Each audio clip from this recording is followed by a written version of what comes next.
말씀은 에스겔 21장 8절부터 23절까지 말씀입니다. 에스겔 21장 8절부터 23절까지 말씀 한 절씩 교독을 하겠습니다.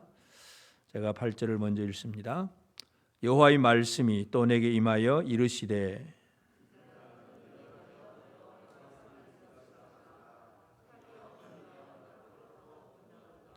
그 칼이 날카로움은 죽임을 위함이요 빛남은 번개같이 되기 위함이니 우리가 즐거워하겠느냐. 내 아들의 규가 모든 나무를 업신여기는도다.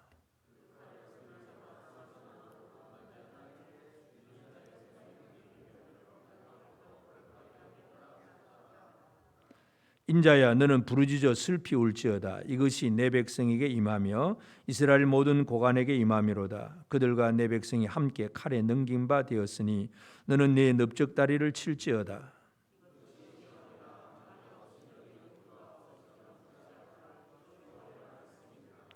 그러므로 인자야 너는 예언하며 손뼉을 쳐서 칼로 두세 번 거듭 쓰이게 하라.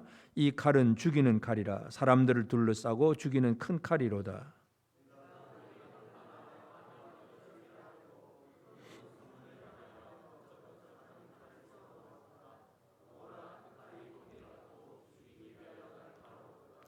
칼아 모이라. 오른쪽을 치라. 대열을 맞추라. 왼쪽을 치라. 향한 대로 나아가라.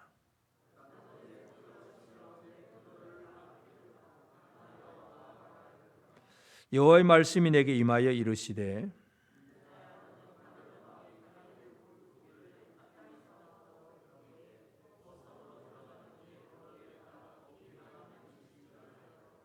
칼이 암몬 족속의 랍바에 이르는 길과 유다의 견고한 성 예루살렘에 이르는 길을 그리라.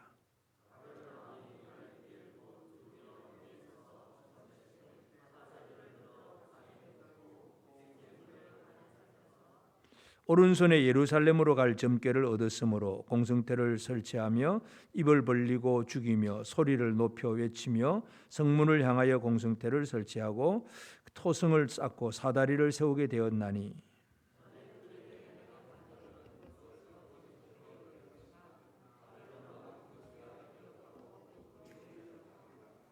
아멘. 우리 하나님의 은혜가 우리 온 성도들에게 가득하기를 바랍니다. 오늘 이제 에스겔 21장 8절부터 23절까지의 말씀을 읽고 날카롭고 빛난 칼의 준비 이 제목을 함께 말씀을 살펴보기를 원합니다. 우리가 계속 살펴보듯이 이 에스겔서는 바벨론의 포로로 와 있는 백성들, 그러니까 이 바벨론의 포로로 와 있는 백성들에게 같이 포로된 에스겔을 통해서 그 포로된 백성들에게 주는 말씀이 바로 에스겔서입니다. 그래서 포로된 백성들의 그 위치, 그들의 신분, 그들은 남의 나라에 지금 잡혀와 있잖아요. 노예 생활을 합니다. 힘들고 어렵습니다. 어떻게 하면 이 괴로움을 빨리 벗어날까? 어떻게 하면 이 문제가 빨리 해결되고 저 예루살렘으로 돌아가서 뭔가 새롭게 되기를 원할까? 이 원하는 마음들이 가득한 것이 바로 바벨론 디아스포라 사람들의 그 마음입니다.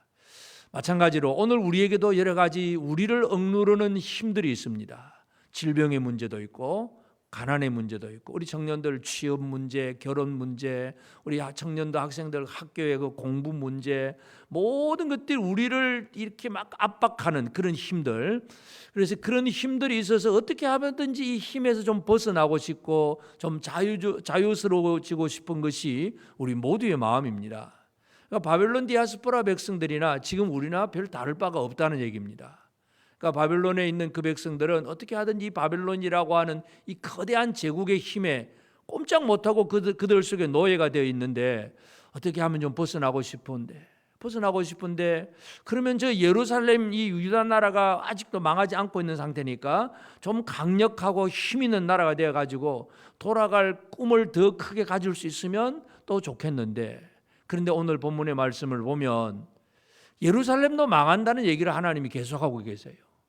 그러니 내가 지금 처해 있는 힘든 이 상황도 변함이 없고 내가 원하는 뭔가 예루살렘의 회복이라고 하는 그것도 하나님은 빨리 말씀도 안 해주시고 참으로 답답한 거예요.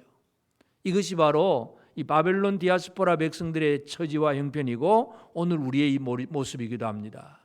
우리가 눌려있는 어떤 힘, 이거 좀 벗어나고 싶고, 또 내가 바라는 거, 그거 좀 이루어졌으면 좋겠는데 그 일이 쉽게 이루어지지 않습니다. 여러분이 원하는 일들을 잘 이루고 계십니까? 소원 성취하고 계십니까?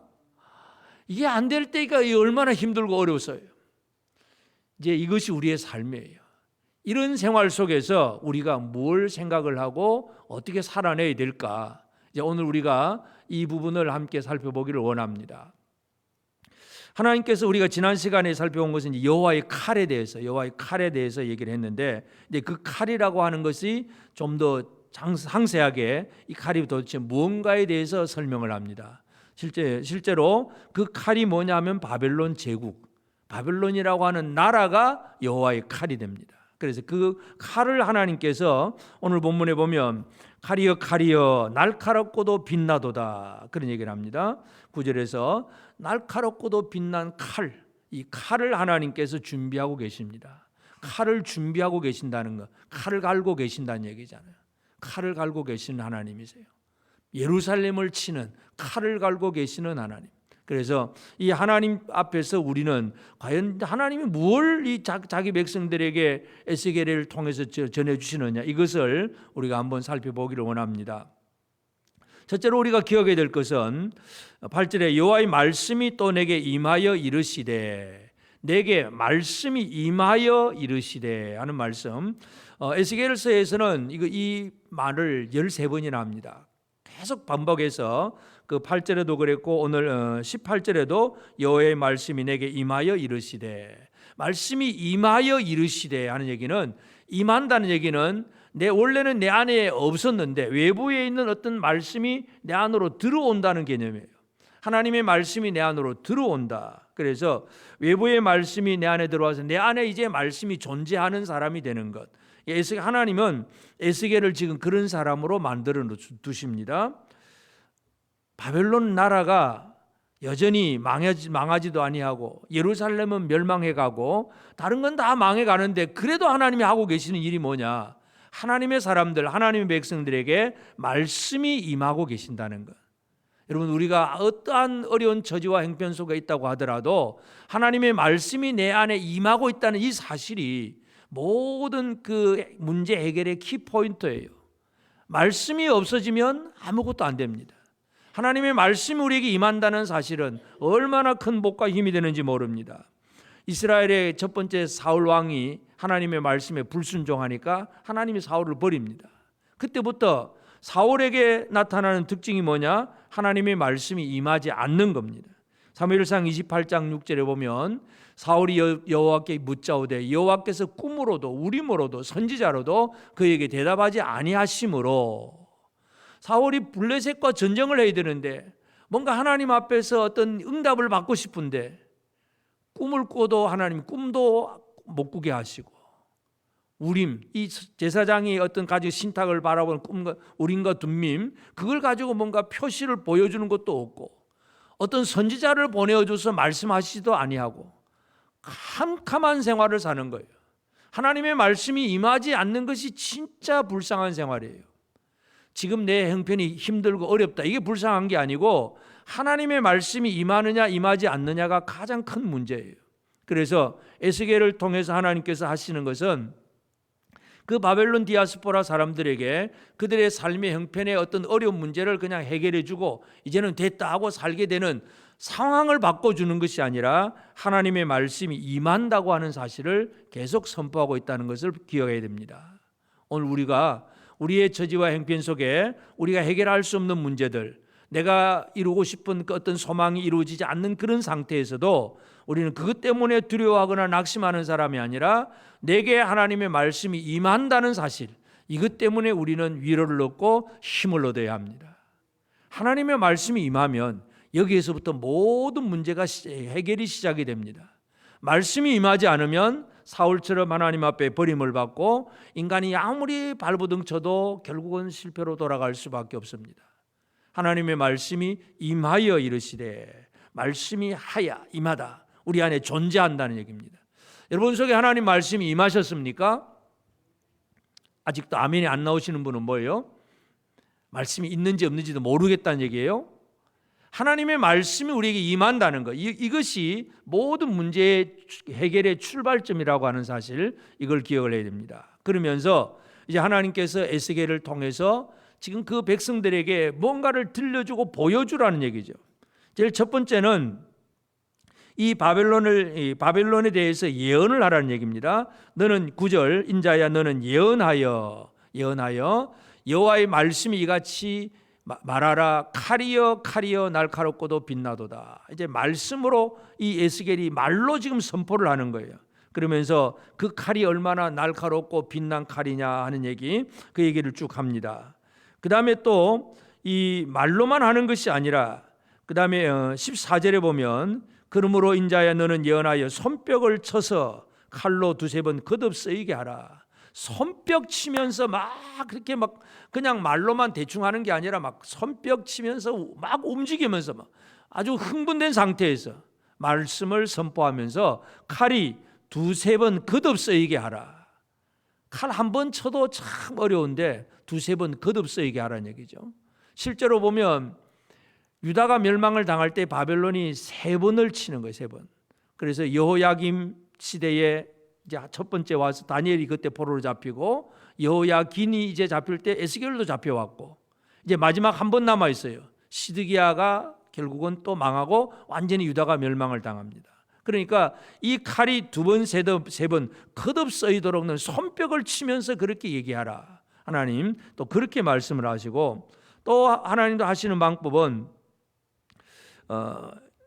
19절에 인자야 너는 바벨론 왕의 칼이 올 2길을 한 땅에 나오도록 그림을 그리라는 얘기죠. 성으로 들어가는 길 어기에다가 길이 나누는 지시표를 하여.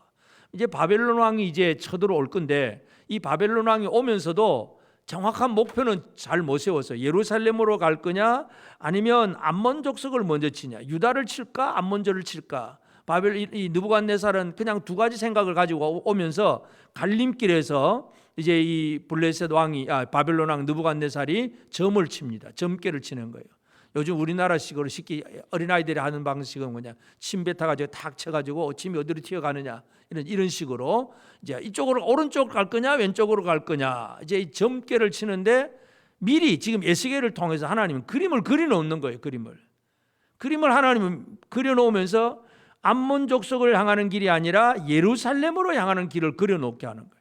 그래서 하나님은 에스겔을 통해서 말로도 선포하고 손뼉치고 막 행동함으로써, 또 그림을 그려놓음으로써 이 바벨론의 예루살렘을 치게 될 것임을 분명히 선포하고 있습니다.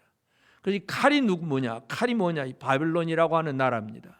이것을 예레미야 선지자도 많이 얘기를 하고 있는데, 예레미야 51장에 보면 51장 20절에 여호와께서 이르시되 너는 나의 철퇴 곧 무기라. 나는 네가 나라들을 분쇄하며 내가 국가들을 멸하며, 그 뒤에 쭉 말씀들이 바로 바벨론에 대한 얘기예요. 하나님께서 바벨론이라고 하는 이 칼을 들어서 예루살렘을 칠 것이라고 하는 분명한 사실을 강조하고 있습니다. 그 얘기는 결국은 뭐냐 하면 다른 생각하지 말라는 얘기입니다. 왜 그렇습니까? 거짓 선지자가 다른 생각하도록 말을 해준 거예요. 너희가 지금 포로로 잡혀갔지만 2년 만에 돌아올 거야. 그랬는데 2년이 지나서 안 되잖아요. 그리고 또 기다렸는데도 안 되니까 지금 질문을 하러 왔고, 질문을 하러 온 백성들에게 하나님이 지금 이걸 보여주면서 다른 얘기 듣지 말고 내 말만 들어. 하나님이 하시는 말씀이 그거예요.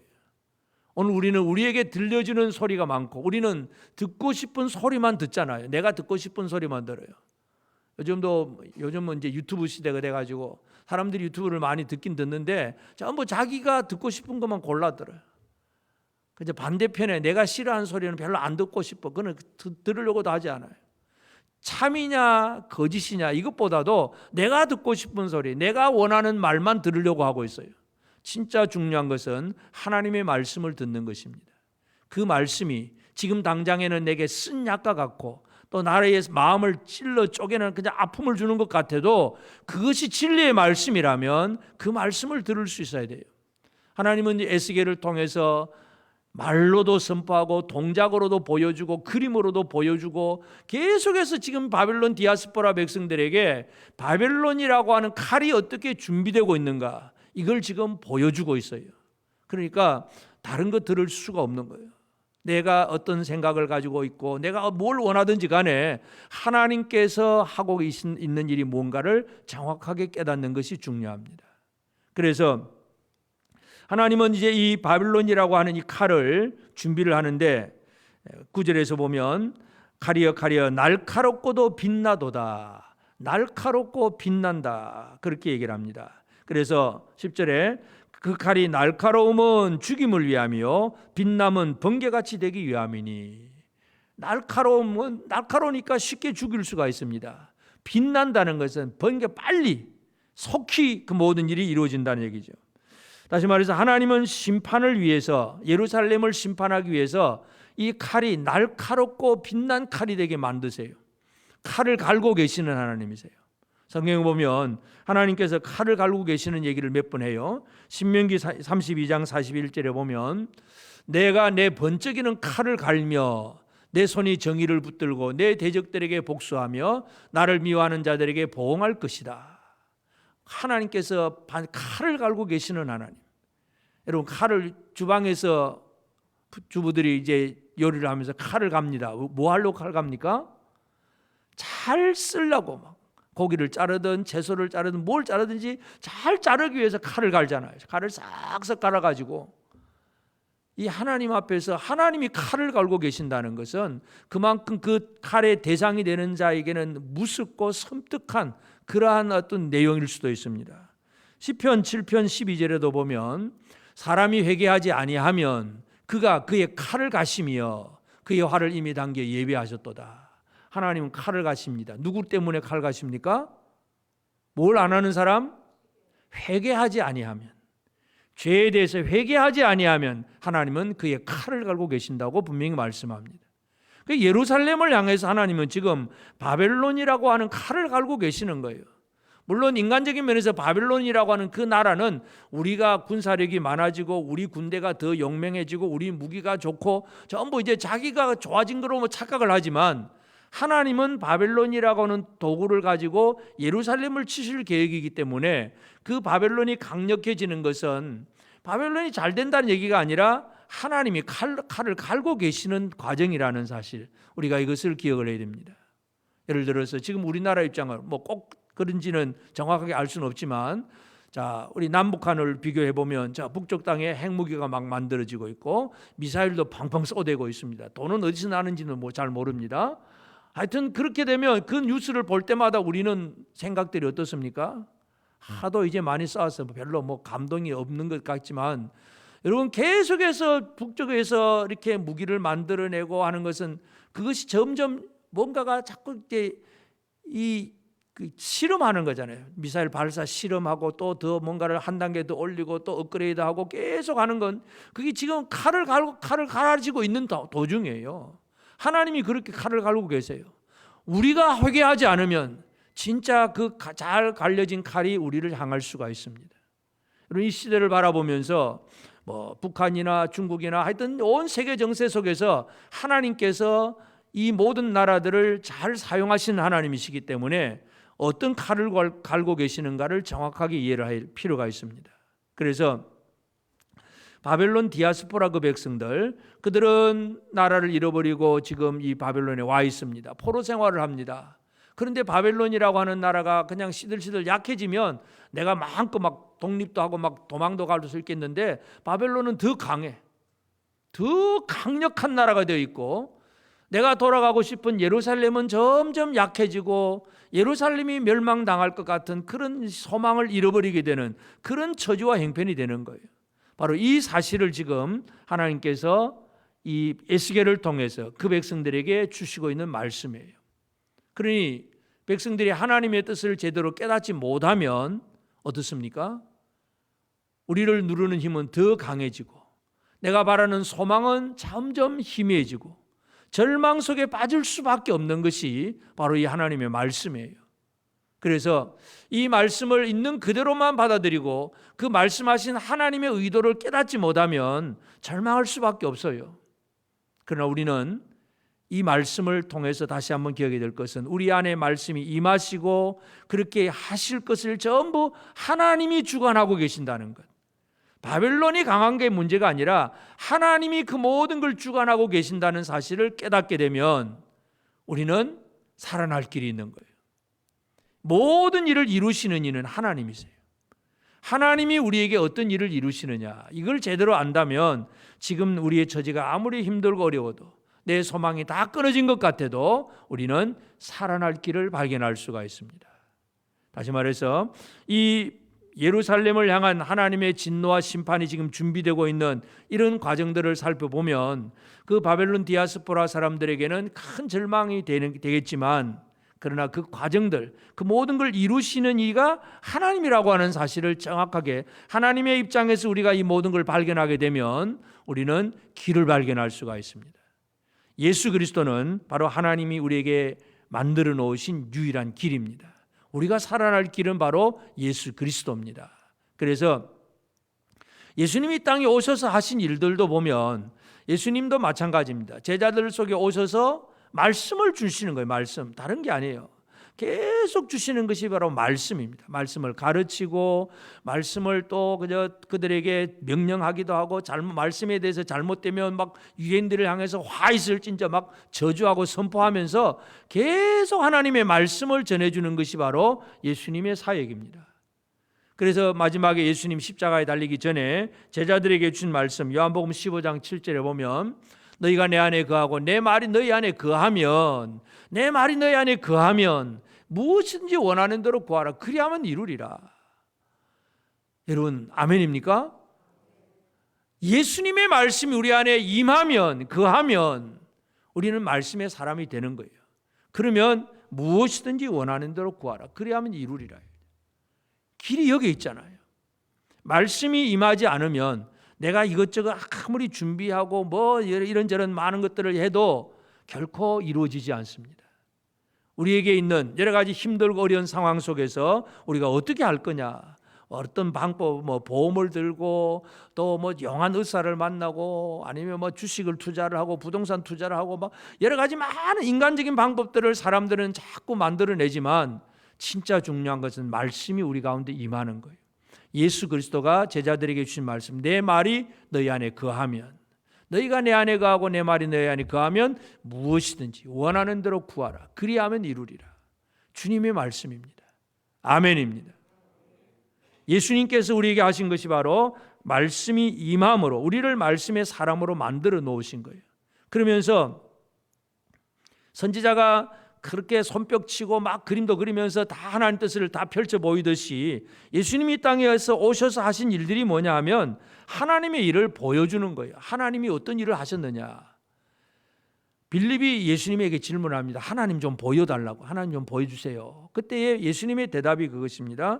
요한복음 14장 10절에 보면 내가 아버지 안에 거하고 아버지는 내 안에 계신 것을 네가 믿지 아니하느냐. 내가 너에게 이르는 말은 스스로 하는 것이 아니라 아버지께서 내 안에 계셔서 그의 일을 하시는 것이다. 그래서 내가 너에게 이르는 말, 이 말, 내가 너에게 이르는 주님이 주셨던 그 말씀이 아버지께서 내 안에 계셔서 그의 일을 하시는 것이다. 그게 하나님의 일이란 얘기죠. 하나님을 드러내는 거예요. 하나님이 어떤 일을 하시느냐.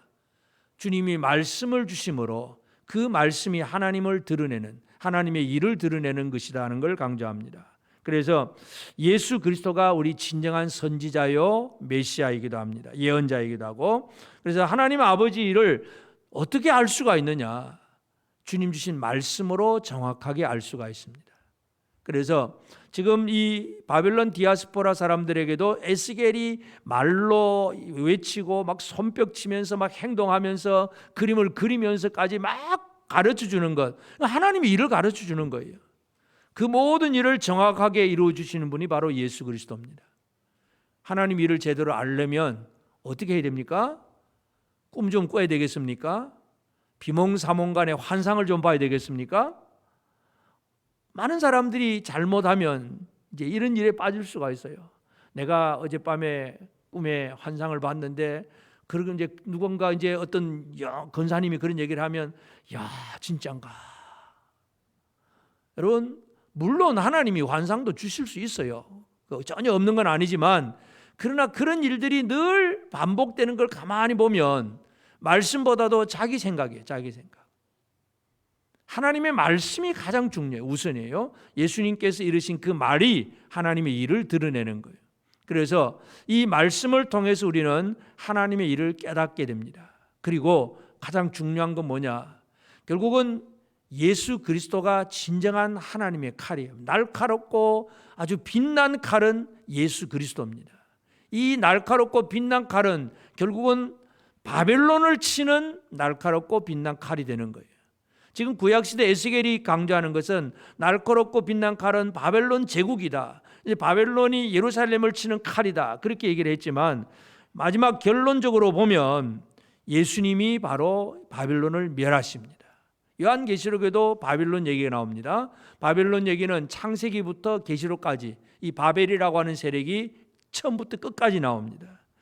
계시록에 보면 그 역사를 이제 떼는 거 일곱 두루마리의 일곱 인을 떼는 게 있습니다. 일곱 인을 뗄 때마다 이제 뭔가 전쟁이 벌어지고 기근이 생기고 하는 그 인을 뗄 때마다 쭉 어떤 일이 벌어지고 일곱 번째 인을 떼면 그 일곱 번째 인은 일곱 개의 또 나팔이에요. 일곱 나팔을 불면서 또 어떤 일들이 벌어지고 마지막 일곱 나팔은 또 일곱 개의 대접을 쏟아붓는 거예요. 그래서 일곱 인, 일곱 나팔, 일곱 대접들이 있는데 이 마지막 일곱 대접을 쏟았다는 얘기는 이제 모든 걸 다 이제 했다는 얘기죠. 그 다 한 다음에 나타나는 거 요한계시록 18장 20절 21절에 보면 하늘과 성도들과 사도들과 선지자들아 그로 말미암아 즐거워하라. 하나님이 너희를 위하여 그에게 심판을 행하셨음이라 하더라. 이에 한 힘센 천사가 큰 맷돌 같은 돌을 들어 바다에 던져 이르되 큰 성 바벨론이 이같이 비참하게 던져져 결코 다시 보이지 아니하리로다. 큰 성 바벨론이 그저 맷돌을 바다에 집어 던지면 어떻게 됩니까? 맷돌이 안 떠오르지요. 돌이 떠오르지는 않잖아요. 하나님의 특별한 기적 속에서 뭔가 떠오르게 하신 건 있을지 몰라도 맷돌은 바다에 던지면 깔아앉는 게 정상이잖아요. 바로 그처럼 큰 성 바벨론이 맷돌 같은 것들을 던지듯이 천사가 던져버리면 바벨론이 완전히 비참하게 던져서 결코 다시 보이지 않을 것이다. 바벨론의 멸망이에요.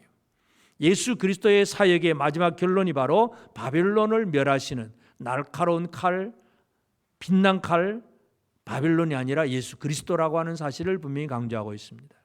오늘 우리는 우리를 힘들게 하고 우리를 유혹하고 우리를 뭔가 다르게 막 억누르던 이런 모든 세력들이 있는데 그걸 한마디로 바벨론이에요.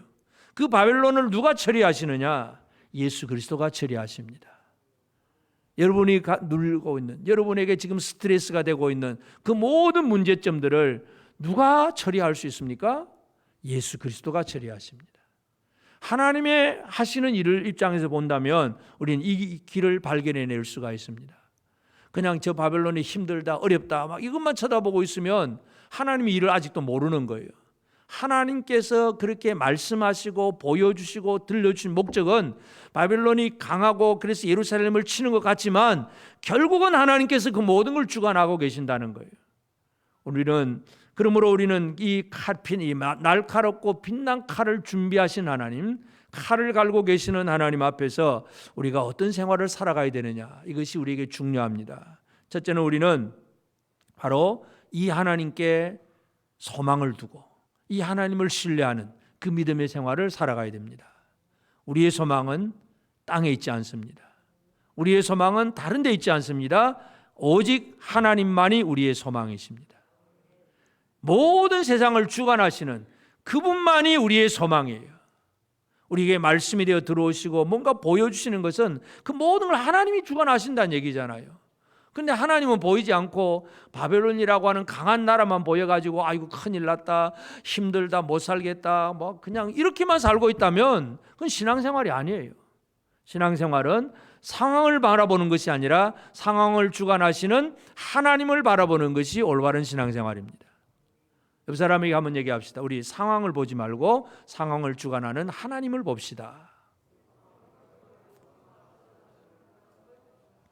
우리의 소망은 하나님께 두어야 됩니다.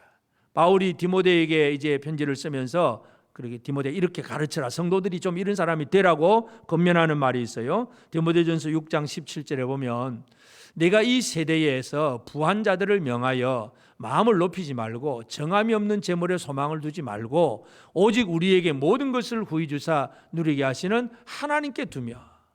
부자들한테 이렇게 설교하라는 얘기예요. 디모데가, 너는, 바울이 디모데한테 하는 얘기입니다. 이 세대 부한자들한테 가가지고, 부한자들은 돈이 있잖아요. 재물에다가 소망 두지 말고 모든 것을 후히 주사 누리게 하시는 하나님께 소망을 두라. 그런 사람으로 좀 가르치고 만들어내라. 바울이 그렇게 얘기를 하고 있습니다. 여러분은 여러분에게 있는 물질에 소망을 두고 사십니까? 그 모든 걸 능히 후히 주시고 누리게 하시는 하나님께 소망을 두고 사십니까? 하나님께 소망을 두고 사시기 바랍니다. 그럼 지금 당장에 있건 없건 아무 상관이 없잖아요. 사도 바울이 내가 풍부에 처할 줄도 알고 비천에 처할 줄도 알고, 그저 풍부해도 교만하지 않고 비천해도 낙심하지 아니하고 늘 후히 주신 하나님, 누리게 하신 하나님께 소망을 두고 사는 사람이에요. 흔들림이 없는 삶을 살아가는 것. 상황을 보는 것이 아니라 하나님을 바라보는 우리 모두가 되어지길 바랍니다. 그리고 우리는 하나님의 말씀의 예언을 들은 자들입니다. 말씀을 들은 자들, 이 말씀을 들은 자들은 이제 말씀을 듣고 이 말씀 따라서 뭔가 내 삶을 적용하는, 내다보고 준비하는 그런 삶을 살아가야 됩니다. 말씀을 듣기는 들었는데 듣고서 잊어버리면 아무 의미가 없어요. 소돔성의 롯의 사위들은, 그들은 하나님 백성은 원래 아니지만 그러나 롯의 사위가 되었습니다. 그들에게 살 길을 한 기회가 주어졌습니다. 내일이면 하나님께서 이 소돔성을 멸하실 거니까 우리가 소돔을 탈출하자, 나가자. 이게 롯이, 장인된 롯이 사위들에게 하는 말이었어요. 그러나 그 롯의 사위들은 그 말을 믿지 않습니다. 창세기 19장 14절에 보면 롯이 나가서 그 딸들과 결혼할 사위들에게 말하 이르기를 여호와께서 이 성을 멸하실 터이니 너희는 일어나 이곳에서 떠나라 하되 그의 사위들은 농담으로 여겼더라. 예언을 농담으로 여기면 망하는 거죠. 어떻게 하겠어요? 말씀이 주어졌는데 말씀을 말씀으로 받아들이지 않으면 그 말씀의 경고대로 그냥 사라지는 거예요. 소돔이 불탈 때 그 사람들은 어디 가겠습니까? 그냥 불타고 없어지는 거죠. 하나님의 말씀이 들려질 때, 예언의 말씀이 들려질 때에 말씀 안에서 우리에게 말하는 그 말씀을 믿고 말씀 안에서 잘 준비되고 또 그 말씀대로 행동하는 그런 우리의 삶이 되어져야 됩니다. 우리가 말씀을 버리면 말씀이 우리를 버립니다. 내가 말씀하신 하나님을 버리면 하나님이 나를 버리시는 거예요. 그래서 우리는 하나님의 말씀을 들은 자로서 내다보고 잘 준비하는 그런 우리 모두가 되어지기를 바랍니다. 뿐만 아니라 이 하나님께서 지금 날카롭고 빛난 칼을 지금 예비하고 계시는데, 근데 또 이 본문 속에서 보면 또 이런 말들이 있어요. 10절에 보면 그 칼이 날카로움은 죽임을 위하며 빛남은 번개같이 되기 위함이니 우리가 즐거워하겠느냐. 내 아들의 규가 모든 나무를 업신여기는도다. 이 규라고 하는 것은 왕이 손에 잡은 그 홀, 지휘봉 같은 거, 왕이 손에 잡은 것이 규예요. 규. 그러니까 지금 규가 있다는 얘기는 왕이라는 얘기입니다. 내 아들의 규. 그러니까 이 아들의 규가, 이 아들이 누구인가 아마 학자들마다 조금 다르긴 하지만 좀 우리는 이 내 아들의 규, 유다 왕의 규, 그렇게 우리가 쉽게 이해할 수 있습니다. 그러면 이렇게 하나님은 날카롭고 빛난 칼을 준비하고 계시는데 유다 왕이 하는 일이 뭐냐면 업신여긴다는 얘기죠. 하나님이 하는 일에 대해서 지금 바벨론이라고 하는 날카롭고 빛난 칼을 준비하는데 그거 뭐 대수롭지 않은 것처럼 업신여기고 있다는 얘기죠. 이것이 가장 큰 문제예요. 이 업신여김이라는 문제는 또 13절에도 마찬가지인데요. 13절에도 보면 이것이 시험이라 만일 업신여기는 규가 없어지면 어찌할까. 주 여호와의 말씀이니라. 이 유다 왕이 없어지면 어찌할까. 염려거리라는 얘기죠. 하나님의 말씀이 주고 하나님께서 하시는 일이 분명한데 이걸 대수롭지 않게 여기면 망한다는 얘기입니다. 업신여기지 말라. 하나님이 하신 일을 대수롭지 않게 여기지 않기를 바랍니다. 저 북쪽 땅에 핵무기가 만들어지고 미사일이 계속 발사되고 하는 거 대수롭지 않게 여기지를 않기를 바랍니다. 업신여기지 않기를 바랍니다. 그것이 우리를 향한 언제 칼로 바뀌어서 오르는지는 아무도 모릅니다. 분명한 사실은 하나님은 회개하지 않는 자들을 향하여 칼을 갈고 계시는 하나님이세요. 그래서 저 칼들이 우리를 향한 칼이 되지 않도록 우리가 잘 준비하는 것, 그 칼을 결코 업신여기지 않고 깨어서 잘 우리가 생각하는 것, 이런 것들이 우리에게 필요합니다. 그래서 하나님의 말씀 앞에서 우리는 이 하나님이 우리 땅에 마지막 때에 주시는 여러 징조들이 있잖아요. 누가복음 21장 34절부터 보면 너희는 스스로 조심하라. 그렇지 않으면 방탕함과 술 취함과 생활의 염려로 마음이 둔하여지고 뜻밖의 그날이 득과 같이 너희에게 임하리라. 이 날은 온 지구상에 가는 모든 사람에게 임하리라. 여러분, 이 마지막 때에 여러 재난의 징조들이 있습니다. 전쟁과 지진과 기근과 이 많은 재난들, 난리와 난리의 소문들, 이런 것들이 하나님께서 지금 칼을 갈고 계신다는 것을 우리에게 분명히 보여주고 있는 거예요. 이 칼들을 업신여기지 않기를 바랍니다. 우리가 튀르키예 그저 지진 성금 한번 보냈다고 끝, 이게 아니라 하나님께서 이런 전쟁과 지진과 이런 일들이 왜 벌어지게 하고 계시는가, 늘 우리는 거기에 대해서 초점을 맞추고 생각을 해야 됩니다. 하나님이 어떤 일을 하고 계시는가, 하나님이 무슨 일을 어떻게 하고 계시는가를 안다면 그에 맞는 지혜로운 생활을 제대로 살아갈 수가 있습니다. 그래서 오늘 우리는 에스겔을 통해서 그 바벨론 디아스포라 백성들에게 하나님께서 날카롭고 준비된 빛난 칼을 준비하고 계신다는 사실을 분명히 보여주고 있습니다. 그 칼은 바벨론이고, 그리고 바벨론이 쳐들어오는 길까지도 하나님은 길을 그려서라도까지 분명히 준비하고 있다는 사실을 보여주고 있습니다. 바로 이것은 지금 우리의 처지와 행편 속에서 우리가 눌려있는, 우리를 압박하는 여러 가지 어려운 힘들, 그것 때문에 우리가 힘들기도 하고 뭔가 좀 바라는 것이 있는데 그 소망이 잘 안 이루어지는 참 힘든 경우가 있긴 하지만, 그것 쳐다보고 두려워하고 낙심하는 사람이 아니라 그 모든 상황을 주관하시는 하나님을 바라보고 그 하나님의 말씀이 내게 임하고 그 말씀 안에서 하나님이 어떻게 이루어갈 것인가를 깨달아 알고 지혜롭게 반응하고 준비하는 이 삶을 살아가는 것이 오늘 저와 여러분을 향한 하나님의 음성입니다. 우리는 하나님께서 우리를 향하여서 뭘 원하고 계시는가를 다시 한번 깨닫게 되길 바랍니다. 우리에게도 힘들고 어려운 일들이 많습니다. 우리를 억누르는 문제들이 지금도 많이 있습니다. 건강의 문제도 있고, 재정적인 문제도 있고, 취업의 문제, 결혼의 문제, 교육의 문제, 또 우리나라 크게 보면 국방의 문제, 안보의 문제, 여러 가지 많은 문제들이 우리에게 지금 스트레스예요. 누를 꼭 누르고 있는 거예요. 그러나 그거 쳐다보면서 두려워하는 사람이 아니라 그 모든 일들을 주관하시는 하나님을 우리가 다시 한번 깨닫고 준비하시는 그 하나님의 손에 내가 있다는 사실 때문에 감사하고 기뻐하며 살아가는 저와 여러분 모두가 되어지기를 주의 이름으로 축복합니다. 아멘.